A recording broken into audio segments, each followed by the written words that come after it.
hermano Pedro estaba recordando el pasaje que vamos a estudiar hoy. Estamos estudiando el capítulo 1 de Juan. Quiero que vayamos al capítulo 1 de Juan y vamos a ver algunas cosas importantes teológicamente hablando. Estos pasajes, hermanos, son pasajes muy difíciles de entender porque tienen una profundidad de teología y tienen una profundidad de aspectos que nos pueden ayudar a nosotros a entender mejor quién es verdaderamente Jesucristo. Los hombres ciertamente hablan muchas cosas acerca de Jesús. Algunos inclusive dicen que no es Dios. Algunos dicen de que solo él fue un fantasma. Por ejemplo, los mormones dicen esto. Los gnósticos hablan acerca de estos asuntos también. Y ellos porque creen de que la materia es totalmente corrompida, y es verdad. En eso tienen razón ellos. Pero el asunto que vamos a tratar ahora es un asunto más allá, porque trata de la parte divina del ser. No trata con la parte corruptible. Aunque cuando vemos el capítulo 1 de Juan, necesitamos ver primero quién es Jesús. Y estudiamos el domingo pasado quién es Jesús. Jesús era en el principio, estaba con Dios, y el mismo versículo 1 dice era Dios. Ahora, la expresión en la Reina Valera es un poco quizás la traducción. Qué bueno sería que los creyentes tuviéramos otras versiones para aclarar los asuntos. El versículo dice en el principio ya existía el verbo estaba con Dios y el verbo era Dios. Ese era no significa que no existe todavía. No está hablando de que dejó de ser Dios, porque de aquí se agarran mucho, por ejemplo, los testigos de Jehová para decir de que Jesús no es Dios. Estuvo con Dios, pero no era Dios. Pero vamos a ver ahora, a partir del versículo 6, quién es verdaderamente Jesús. Vamos a orar, oremos. Padre, en esta mañana queremos darle gracias, mi Señor, por su grandeza, su poder, su gloria, su bondad, su misericordia, por lo que usted es y por lo que ha hecho en la vida de cada uno de nosotros. Le damos gracias en esta mañana. Queremos decirle, Señor, si hemos hallado gracia ante su presencia, que no tome en cuenta nuestros pecados. Debemos confesarle que con nuestra boca, con nuestros actos, con nuestros pensamientos le fallamos, Señor. Cada uno de nosotros sabe qué es lo que ha hecho en contra suya. Pero queremos decírselo a fin de no hallar estorbo en nuestra comunión con usted. Queremos pedir, Señor, la sabiduría que viene de lo alto. No queremos ser competentes en nuestra sabiduría. De hecho, no lo somos.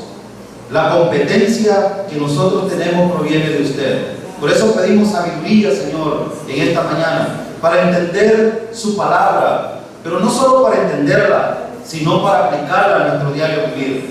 Le digo estas cosas en el nombre del Mesías de Cristo. Amén y amén. Versículo 6 del capítulo 1 de Juan. Vino un hombre llamado Juan. Dios lo envió. Estoy usando la nueva versión internacional. Si les parece un poco diferente, dice lo mismo el versículo. El versículo 6 dice: vino un hombre llamado Juan. Tengo la Reina Valera también aquí, entonces voy a leer Reina Valera. Hubo un hombre enviado de Dios, el cual se llamaba Juan. Cuando Juan habla de Juan el Bautista, se refiere con la palabra enviado. La palabra enviado significa enviado como representante oficial. Ahora, la pregunta nuestra podría ser, bueno, ¿y qué significado tiene esto para nosotros? Tiene mucho significado. Precisamente porque cuando hablamos de Juan el Bautista, Juan, el mismo Jesús, dijo algo importante en Mateo. Vaya a Mateo capítulo 10, versículo 2. Mire lo que dice Mateo capítulo 10, versículo 2. Jesús dijo estas palabras de Juan. Capítulo 10, versículo 2. Dice el versículo 2: estos son los nombres de los 12 apóstoles. Primero Simón, llamado Pedro, y su hermano Andrés, Jacobo y su hermano Juan, hijo de Zebedeo, Felipe y Bartolomé, Tomás y Mateo, el recaudador de impuestos, Jacobo, hijo de Alfeo, y Tadeo, Simón, el celote, y Judas Iscariote, el que lo traicionó.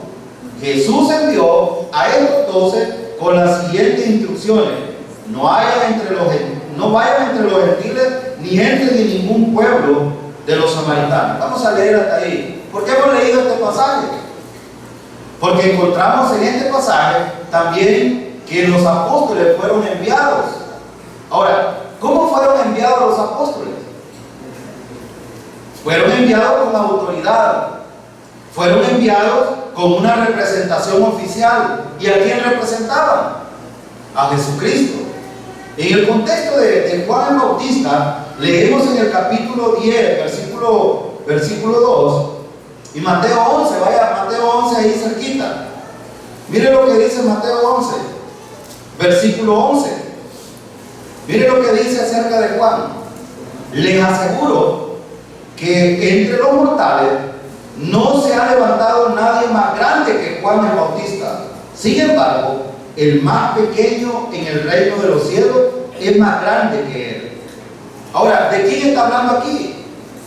De Juan. Y Juan, Jesús está diciendo que no hay nadie que se haya levantado con mayor autoridad que Juan el Bautista. ¿Y saben por qué? Hay una razón.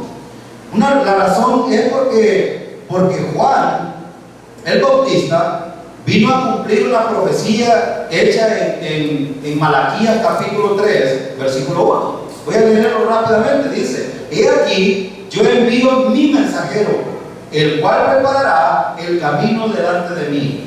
En aquellos días, y dice Mateo 3, versículo 1 y 2, en aquellos días vino Juan el Bautista predicando en el desierto de Judea y diciendo: arrepentidos, porque el reino de los cielos se ha acercado. Entonces, notan ustedes de que capítulo 3 de Mateo es el cumplimiento de Malaquías capítulo 3, versículo 1. Entonces, cuando hablamos de enviado, es muy importante que lo veamos, porque usted y yo también somos enviados del Señor. Es muy importante cuando nosotros vemos la palabra enviado, significa enviado como representante oficial. Si usted es un creyente hoy, usted tiene un mandato que cumplir hoy. Entonces, cuando hablamos de Juan vino a cumplir algo muy importante, que era preparar el camino para el Señor. Ahora fíjense bien, dice el versículo, volvamos a Juan capítulo 1, versículo 6, dice el versículo, el cual se llamaba Juan. En este libro, Juan, el bautizador, es llamado simplemente Juan, pero ustedes saben de quién era hijo. No dice, ¿verdad que no dice su descendencia? Porque no es importante aquí. Lo importante es lo que Juan iba a hacer. Por eso, hermano, aquí hay algo que necesitamos aplicar. Si nosotros somos enviados por el Señor con un mensaje que predicar, no somos importantes nosotros. Lo importante es lo que vamos a decir. No es importante quiénes somos, sino lo que decimos. No soy importante yo, sino de quién voy a hablar.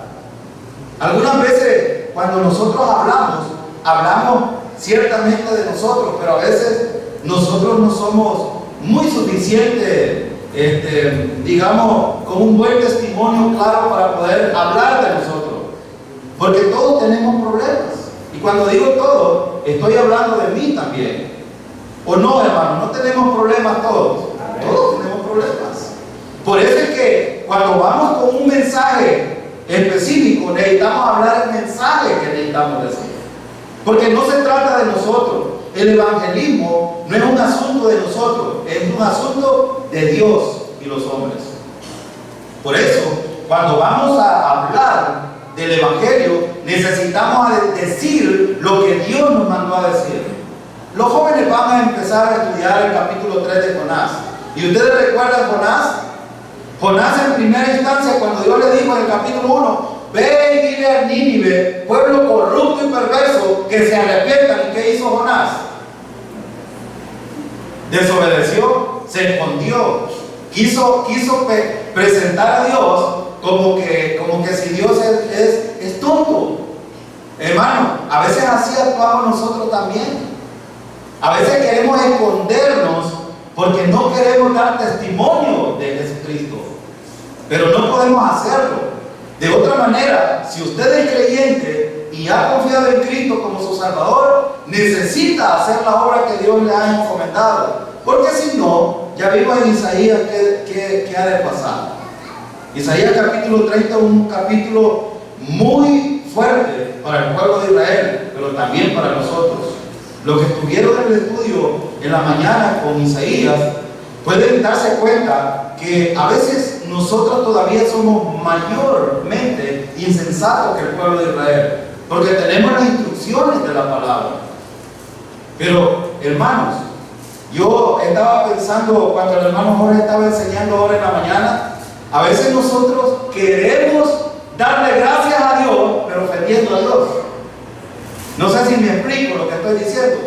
Queremos darle gloria y honra a Dios, pero lo ofendemos. A veces así era el pueblo de Israel. Así era el pueblo de Israel. Y no nos equivoquemos. Las cosas que hacemos Dios las sabe desde antes que usted las haya pensado. Ella las conoce. Y quiero decirle algo. Los hombres ven las cosas que son incorrectas que hacemos. Pero aquí es muy importante. Por eso cuando hablamos de ser enviado, necesitamos entender que no es un asunto de nosotros. Es un asunto de Dios con los hombres. Y hay un tesoro que Dios ha dejado en nosotros, que es el Evangelio. Entonces cuando vamos a predicar el Evangelio, necesitamos decir quién es Jesús. Y por eso estamos viendo la carta de Juan, el Evangelio de Juan aquí, porque es importante que aprendamos quién es Jesús. Pero no solo en teoría, sino sepamos que ese Jesús que murió en la cruz y que resucitó y que está a la diestra de Dios, también habita en su cuerpo y en el mío. Y a veces olvidamos estas cosas. A veces yo enseñaba ayer en el instituto allá en San Miguel, y por eso es que me he alejado 2 sábados, no voy a estar en los estudios aquí en la iglesia, porque estoy enseñando en el instituto 2 sábados mientras el hermano Teo y Nelson andan por Nicaragua. Pero les enseñaba yo acerca del pueblo de Israel. Les decía, Israel, Dios dando instrucciones precisas de cómo debía ser el tabernáculo, la mesa de la proposición, el candelabro, y le dio todas las medidas específicas, y cada una de esas cosas representaba algo para nosotros ahora. Por ejemplo, la mesa de la proposición tenía un fundamento. Por ejemplo, aquí lo vamos a estudiar en los capítulos de Juan. ¿Qué dijo Jesús en Juan que era Él? Él dijo que era el pan de vida. Hermano, el pan en la mesa de proposición representaba a Cristo mismo en ese sacrificio. Y Cristo ya vino, y nosotros hemos deleitado, nos hemos comido esa delicia de pan que nos da vida eterna. Ahora fíjense bien, también el candelabro. ¿Qué representaba el candelabro allá en el templo? Representaba la luz, representaba la vigía de Dios para ver lo que el pueblo de Israel estaba haciendo. Pero fíjense bien, Jesús dijo que era Él también. Es más, aquí en el pasaje que estamos viendo, vamos a ver acerca de la luz. Dice, vea el versículo 7 conmigo. Mire lo que dice. Como testigo para dar testimonio de la luz, a fin de que por medio de Él todos creyeran. ¿Qué iba a hacer Juan? ¿Qué iba a hacer Juan? ¿Juan era la luz o iba a dar testimonio de la luz? Quiero mencionar esto. Allá en San Miguel se quedaron un poco asombrados porque nosotros, es verdad, Mateo capítulo 5 versículo 14 dice: vosotros sois la luz del mundo. Pero yo quiero aclarar este asunto. a veces cometemos el error de decir que nosotros somos la luz del mundo. Hermano, usted es la luz. Porque si usted es la luz, Cash Luna, cuando predican en este canal Enlace, tiene razón cuando dice que usted es un junior. En otras palabras está diciendo usted es un pequeño Jesús. Y en otras palabras está diciendo que usted es un pequeño Dios. Pero nosotros no somos la luz. Nosotros damos testimonio de la luz. Es diferente. Entonces tengamos cuidado cuando nosotros nos referimos, porque probablemente cuando decimos nosotros somos la luz, en Mateo capítulo 5, versículo 14, Jesús da una analogía. Es más, dice, hace como en la versión del lenguaje sencillo, dice, ustedes son como una luz. No dice que son la luz. Por eso las versiones son muy importantes. Y en el griego, la luz es una representación. Es decir, nosotros no reflejamos, o no somos la luz, pero reflejamos la luz. Ahora, ¿la luz para qué sirve? Para alumbrar. En este caso, cuando el versículo 7 dice, este vino por testimonio, para que diese testimonio de la luz. Es decir, ¿quién es la luz aquí? Cristo es la luz. Y Juan está diciendo esto de Juan el Bautista para referirse de que él no era el Mesías. Más adelante vamos a ver que los fariseos y mucha gente le cuestionaron a Juan diciéndole, ¿eres tú el Mesías? ¿O eres tú Elías? ¿O eres un profeta? Lo cuestionaron, pero por eso que Juan está aclarando el asunto aquí. Quiero mencionar la palabra testimonio, es muy importante. Fíjense, la palabra testimonio es otra palabra clave de este versículo, de este capítulo o de este libro, porque la vamos a encontrar en muchos pasajes. La palabra testimonio se repite muchas veces en el Evangelio de Juan, pero hay diferencia entre predicar y testificar. Hay mucha diferencia. Usted puede ir a predicar el Evangelio, pero no testificar el Evangelio. ¿Entiende lo que estoy diciendo? Usted puede ir todos los días a predicar el Evangelio, pero tener una vida pagana como lo tiene otra persona. Hay una gran diferencia con esto. Usted puede ir a la gente y decirle que Cristo murió por sus pecados, pero usted pasar por alto eso y hacer lo que usted le da la gana. En otras palabras, porque testificar y predicar son dos cosas. Yo puedo estar aquí predicando hoy y tener una vida como el mundo allá afuera ahora, pero ¿es correcto eso? No. ¿Y por qué Juan usa en este versículo 7? Miren lo que dice: como testigo para dar testimonio de la luz. ¿Juan dio testimonio de Cristo, hermano, o no? O sea, si usted recuerda, ¿qué le pasó a Juan al final? Lo degollaron, le quitaron la cabeza y le entregaron una bandeja por orden de una pervertida que subió por ahí, hija del rey. Pero fíjense bien, pero Juan dio testimonio. Él, ¿por qué? Porque debía de cumplir el mensaje que Dios le entregó. Y por eso Malaquías dice: he aquí yo envío mi mensajero, el cual preparará el camino delante de mí. ¿Delante de quién? Delante de Cristo. Ahora, por eso es que el versículo, cuando hablamos de predicar y testificar, no es lo mismo. No es lo mismo. Ahora, pregúntese usted: ¿estamos dando testimonio de la luz nosotros? ¿O estamos solo predicando de la luz? Quiero ir más allá de esto porque es un asunto práctico aquí. Fíjense que cuando estudiábamos Isaías, estaba pensando yo la insensatez de a veces de nosotros como seres humanos. No vemos hacia Dios y no vemos hacia nosotros mismos. Y el pueblo de Israel cayó en tantas perversidades precisamente por no escuchar el consejo de Dios. El hermano Jorge decía: los creyentes deben de aprender con el consejo y no con los golpes. Pero a veces nosotros nos gustan los golpes y no ver el consejo. Voy a poner un ejemplo de testificar. Usted es creyente y como creyente tiene la luz dentro de usted, la luz que alumbra su vida, su inteligencia, la luz que alumbra su vida espiritual, y eso debe de reflejarse exteriormente en sus decisiones. Yo he dicho muchas veces, el hermano Nelson un día me dijo esto, y lo estaba recordando cuando estaba estudiando esto: usted tiene valor de decir algunas cosas, hermano, que yo no tengo valor de decir. Pero hermano, yo testifico de mí mismo porque me conozco.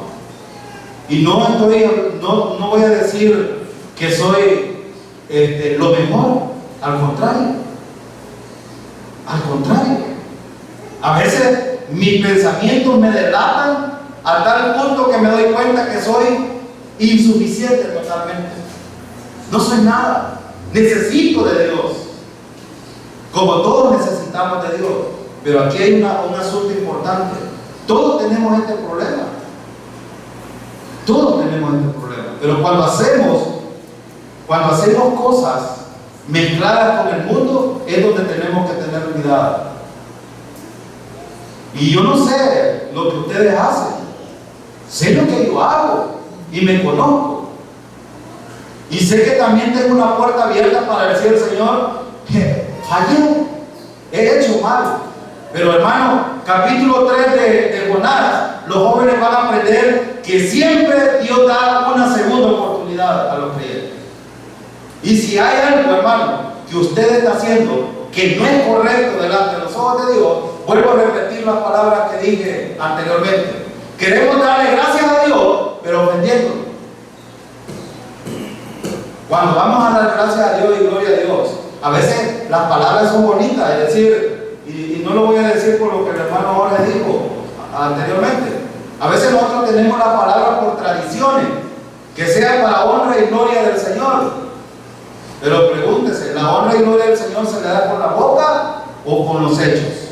Bueno, ahí en el capítulo 29 de Isaías vimos: mi pueblo me honra de labio, pero su corazón está lejos de mí. Así dijo el Señor.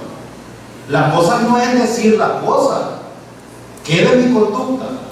¿Qué de mi testimonio de Jesús? Hay gente que le va a lavar el cerebro a usted y le va a decir: no, hombre, hacé, ¿sos salva? Sí, soy salvo. No perder la salvación, no. Entonces hacer lo que querrás. ¿Es verdad esto, hermano? ¿Dice la Biblia eso? De ninguna manera. Si yo estoy haciendo algo que Jesús no haría, hermano, no lo hagamos. No infectemos la obra del Señor, porque usted que anda para arriba y para abajo predicando el Evangelio, pero su testimonio dice otra cosa, ¿usted cree que le va a creer la gente? Seamos sinceros, no le va a creer. La gente va a decir: mira, este anda hablando de la Biblia, pero mira lo que hace. Hermano, el testimonio es muy importante. ¿Se sufre con el testimonio, hermano? Sí. Porque hay cosas que quisiéramos hacer en nuestras libertades, pero que necesitamos dejarlas de hacer por amor a los demás. Y sobre todo, por amor a los perdidos. Entonces evalúese usted. ¿Está haciendo correctamente? Si no, todavía está a tiempo de arrepentirse de lo que va a hacer. Cambie su manera de pensar. Si no, déjeme decirle que la Biblia dice que Dios lo va a tratar a tal punto que lo va a hacer que si es posible, que lamba el piso. Y no espere llegar a esto. La insensatez de un creyente que tiene la luz y que no puede ver lo que es correcto, bueno, yo estaría preocupado. ¿Qué está pasando en su interior? Juan vino para dar testimonio de quién era Cristo. Y miren lo que dice el versículo 8. Vamos al versículo 8.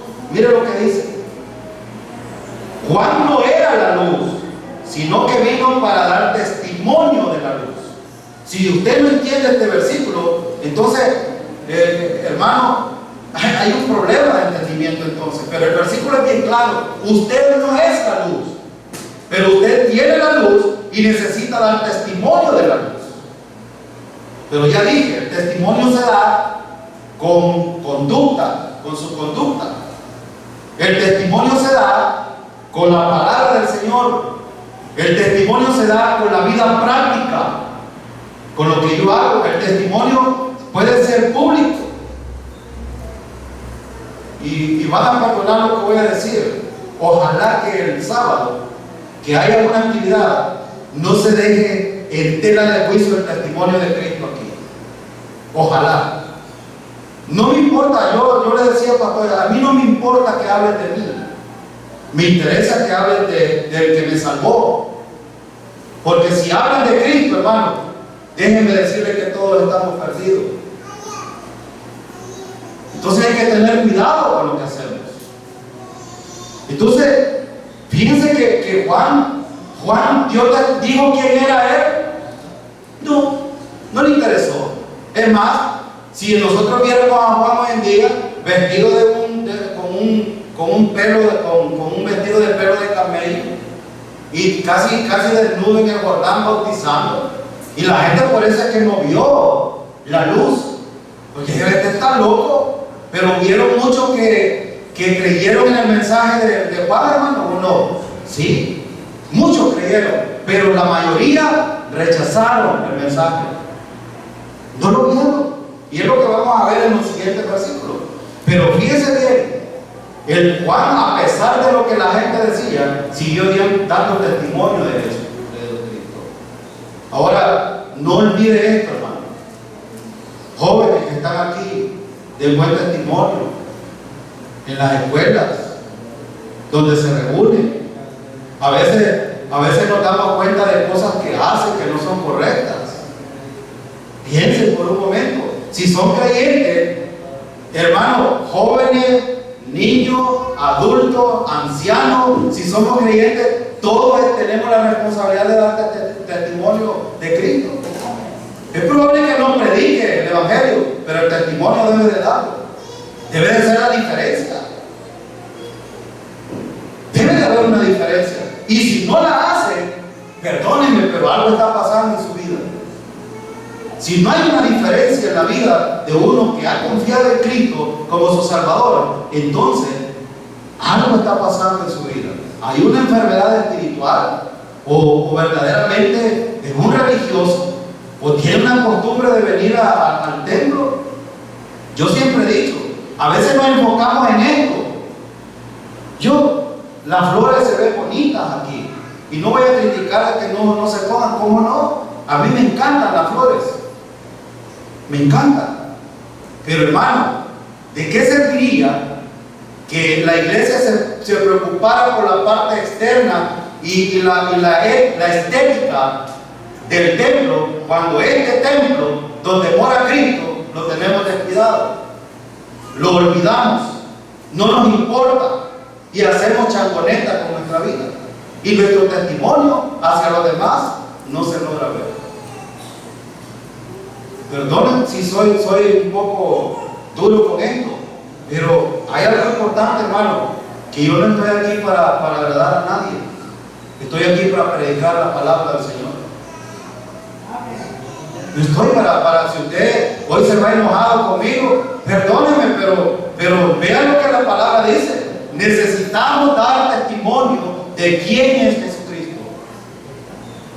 Es Cristo. Por eso yo siempre he dicho, el enfoque de toda actividad del ser humano debe de estar en la persona y en la obra de Cristo, y debe de hacerse por fe. Si usted lo hace apartado de eso, entonces le está diciendo: Dios, quítate, voy a hacer lo que a mí me da la gana. Pero espere vuelto. Los creyentes podemos hacer tal como hace el mundo, ¿no? Todo lo que el mundo hace lo podemos hacer, pero ¿es lícito hacerlo? No. Tengamos cuidado. Oigamos el consejo de la palabra. Veamos el versículo 9.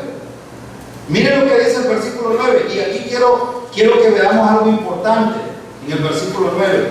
Dice el versículo 9: esa luz verdadera, la que alumbra a todo ser humano. Miren lo que dice. Por eso yo dije antes, si usted, Cristo no le está alumbrando su vida espiritual, Si su mente se está apartando del Señor y usted no tiene capacidad de ver que lo que hace es incorrecto, entonces algo está pasando. Porque Cristo ha venido para alumbrar su vida espiritual. Si usted es creyente ya, usted puede tener sabiduría de parte de Dios y puede entender lo que es correcto y lo que es incorrecto. Por eso el versículo dice, el versículo 9, aquella luz verdadera, o sea, Juan no dice en el griego la palabra alete, que significa verdadero, que se contrasta con lo no falso. Juan no está diciendo eso, porque si dijéramos eso, entonces estaríamos errados. ¿Sabe por qué? Porque aquí no estamos hablando de que si es verdadero o falso. Como este micrófono es verdadero y puedo tener uno de cartón aquí, no estamos hablando de eso. Estamos hablando más allá de eso. Estamos hablando de la sustancia de quién es Jesús. Entonces la palabra más usada o mejor usada es la palabra aletinos en el griego, que se refiere a la palabra real, que quiere decir genuino. Porque hay otros Cristos, hermano. Aquí en San Salvador hay un falso Cristo. En la televisión yo vi una mujer que hace poco, en un canal local, no lo voy a decir por cuestiones de derechos, pero la mujer salió diciendo: yo soy profeta, mis hijos son profetas, mi hermano es el Mesías en El Salvador. Ahora, pero yo pregunto, puede ser que sea un Mesías, y es verdad, para ella es una verdad, pero ¿es real? Esta es la diferencia. Es que cuando Juan dice en el versículo 9, esa luz verdadera, la que alumbra a todo ser humano, venía a este mundo. ¿Puede un falso Cristo alumbrar a una persona? O sea, darle vida espiritual. No puede. ¿Entiende el punto que le estoy diciendo? Hay una gran diferencia aquí. La palabra verdadera usada aquí significa genuino o real. Por eso la palabra verdadera no contrasta con la verdad. Aquí Juan no está diciendo: quiero contrastarle, aquí tengo el verdadero y aquí tengo el falso. No, está diciendo: este es Dios mismo. Este es el real. Este es el que tiene la sustancia de Dios. Porque ¿qué dijo en el versículo 1?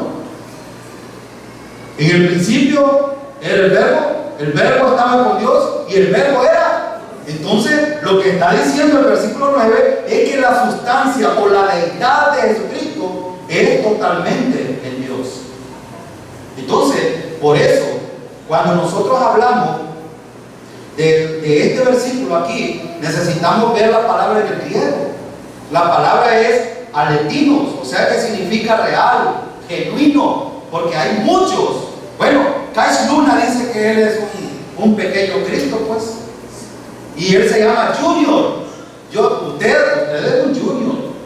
¿Y qué usa? Estos pasajes que estamos viendo aquí. Ahora la pregunta es, hermano, ¿usted es un Junior? No es un Junior. ¿Por qué? Porque usted no es la luz. Usted debe reflejar la luz. Usted tiene la luz. Usted debe de dar testimonio de la luz, pero no es la luz. Entonces ahí en Mateo capítulo, usted puede decir: bueno, entonces la Biblia se contradice. No. Lo que Jesús está diciendo en Mateo capítulo 5, versículo 14, dice: ustedes son la luz del mundo. Una casa alumbrada no se puede poner debajo, dice. ¿Por qué está diciendo así? En otras palabras está diciendo que si usted anda la luz, entonces la luz debe de reflejarse en usted. Y por eso es que Juan está usando la palabra testimonio aquí. Quizás no avancemos mucho en estos versículos, pero fíjense bien, es muy importante que usted vea la sustancia del versículo 9. El versículo 9 es muy claro en decir que Cristo es Dios, porque está hablando de su deidad, no está hablando de su veracidad, como podemos hablar. Por ejemplo, ¿son flores estas? ¿Son verdaderas? Ahora yo les pregunto, Lástima que las han quitado, pero ahí hay otras flores que son artificiales. ¿Son flores? ¿Son verdaderas? ¿Ah? Si son flores, pues son verdaderas. ¿Son flores o no? Son flores. La respuesta es, ¿la sustancia de esta es la misma que aquella? No, porque estas son reales y aquellas son artificiales. Pues lo mismo es con Cristo. Que el versículo 9 está diciendo, Cristo es la sustancia que tiene Dios. En otras palabras, quiero que veamos un versículo. Fíjense, quiero que vaya por ejemplo a Romanos 1:25. Mire lo que dice Romanos 1:25. Y ya voy a terminar. Con esto vamos a terminar. Aquí nos vamos a quedar en el versículo 9. 1:25. ¿Qué dice el 1:25? Leo, dice: cambiaron la verdad de Dios por la mentira. Adoraron y sirviendo a los seres creados antes que el Creador, quien es bendito por siempre. Amén. ¿Qué hicieron los hombres? Cambiaron la verdad. ¿Y cuál es la verdad? Que Dios creó los cielos y la tierra. Cristo creó los cielos y la tierra. El hombre cambió la verdad de Dios. Ahora, ¿por qué contrasta aquí la verdad con la mentira? Porque aquí está el punto. ¿Qué es lo que piensa la gente de cuando tienen una imagen por ahí? Dicen que es Dios, aunque no lo digan, pero ellos piensan que tienen el poder de Dios. Pero yo les pregunto, lo mismo que hice con las flores. ¿Usted ha visto a Dios, hermano? ¿Lo ha visto? No. Y si veo una imagen, yo le digo a los jóvenes allá en la escuela, miren qué perversa es la gente, que cambia la naturaleza contra la naturaleza. ¿Cómo es posible de que el ser humano valga menos que un pedazo de madera? ¿Cómo es posible? No es posible. ¿Quién es mejor? El ser humano. Ahora, ¿quién es mejor? ¿El creador o lo creado? El creador. Entonces aquí está el punto, porque nosotros adoramos al que creó todas las cosas, la sustancia por la cual subsistimos nosotros. Y nosotros subsistimos por el poder y la mano que Dios tiene. Y por eso, hermanos, que hoy nuestra fe es sustancial, porque no se basa en lo que podemos ver, sino en lo que no podemos ver. A Dios nadie lo ha visto, pero sin embargo creemos que es real, que existe, y que todas las cosas que existen, aún usted y yo, existimos por la mano y el poder de Dios. Y hay otra cosa más importante: si Dios existe y Cristo existe, entonces usted existe, porque son reales. ¿Sí o no? Entonces hay otro punto más allá todavía. Si usted ha confiado en Cristo, que es el redentor de toda la humanidad, y usted ha confiado en Él, la existencia suya es eterna, ¿sí o no? ¿Por qué? Porque Cristo existe. Y esto es lo que estamos viendo en Juan, la existencia. El hombre cambia las cosas que Dios dice, y este es el problema. Los hombres cambian lo que Dios ha dicho. Y por eso aquí es muy importante ver que Dios es real, que Dios existe, que usted no le puede ver, pero sabe que si usted existe, existe porque Él existe. Y esto es lo que muchos dicen acerca de esto, y por eso han creado muchas teorías, los científicos, por ejemplo. El hermano Jorge ponía un ejemplo ahora acerca de Jericó, que fue un terremoto que los devoró. ¿Por qué? Porque ellos no creen en lo real, creen en lo que pueden ver. Entonces ven el asunto. Cuando vemos a Juan aquí diciendo en el versículo 9, esa luz verdadera, la que alumbra a todo ser humano. Aquí me quiero quedar y quiero decir algo para terminar. Hermano, si Cristo no te está alumbrando en tu vida, tienes un problema serio y necesitas evaluarte tú. Yo no estoy aquí para juzgarte. Júzgate tú mismo. Ve qué estás haciendo mal, qué es lo correcto y qué no estás haciendo bien. porque Cristo te alumbra.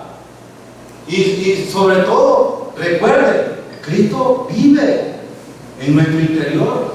Nosotros somos el templo de Jesucristo. Cristo está ahí para darnos luz espiritual, para saber nosotros dónde estamos actuando mal. Y si hermano, está actuando bien, gloria a Dios, adelante, le animo para que usted continúe. Pero si no, hoy tiene una oportunidad. Hoy Dios le está hablando, le está diciendo, Cristo es el que te da el entendimiento. Cristo te puede guiar sobre lo que puedes hacer y lo que no puedes hacer. Cristo te está diciendo lo mal que estás actuando o lo correcto que estás haciendo. Cristo es la luz, hermano. El enfoque no está en nosotros. No te enfoques en lo que dice el mundo, porque el mundo está más perdido que nosotros todavía. Y si tú te mezclas con el mundo, entonces hay un problema. No lo hagas, hermano. Ten cuidado, es para tu bien. Dios, de hecho, Dios no nos necesita a nosotros. Es más, nosotros podemos pensar que podemos ser lo más opulente o lo que sea, pero la verdad es que no. Un día, si nosotros no hablamos, las piedras pueden hablar. Bueno, en la historia ha usado burro, usó piedra, usó otros medios para hacerlo. Pero hermana, recordemos esto, el testimonio de los creyentes es muy importante.